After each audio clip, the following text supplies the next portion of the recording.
केतन अग्रवाल और सिया गोयल, जिसमें केतन अग्रवाल एक निर्दोष बच्चा बिना किसी गलती के और उसको मार दिया जाता है।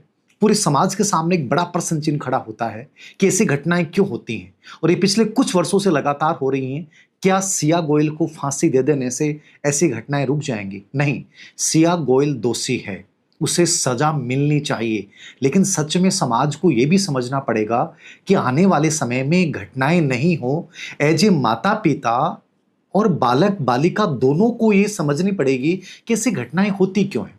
सच बताऊं, इसके पीछे सबसे बड़ा कारण क्या रहा है? प्रेम जो है उसको आप प्रतिबंधित नहीं कर सकते हैं, प्रेम को आप थोप नहीं सकते। हमारे समाज का और हमारे जो माता पिता हैं वो अहंकार की संतुष्टि के लिए चाहते हैं कि ऐसा होना चाहिए।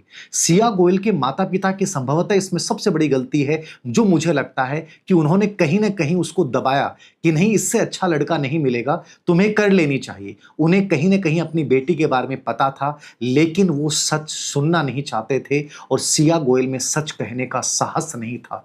जब एक सच बोल देने से कुछ रिश्ते टूट जाते हैं, लेकिन एक असत्य पूरे जीवन को खत्म कर देता है और उस असत्य ने केतन अग्रवाल और उसके पूरे परिवार के जीवन को खत्म कर दिया।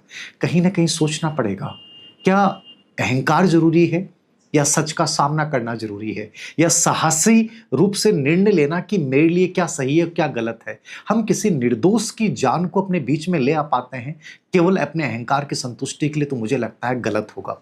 माता पिता को ये समझना होगा। मैं कई बार काउंसलिंग करता हूँ, बच्चे कहते हैं सर मुझे लड़की वो लड़का बहुत पसंद है लेकिन दूसरी कास्ट का है, मेरे घर वाले नहीं मानेंगे। मुझे लगता है कि बच्चों की खुशी से ज़्यादा कुछ नहीं हो सकता।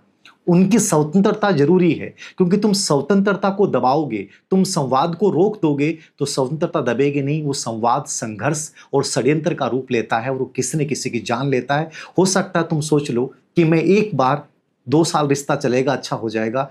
कुछ भी चीजें अच्छी नहीं होती हैं, वो घुटन एक दिन बहुत बड़ा षड्यंत्र बन जाती है। तो बेहतर है किसी निर्दोष की जिंदगी जाए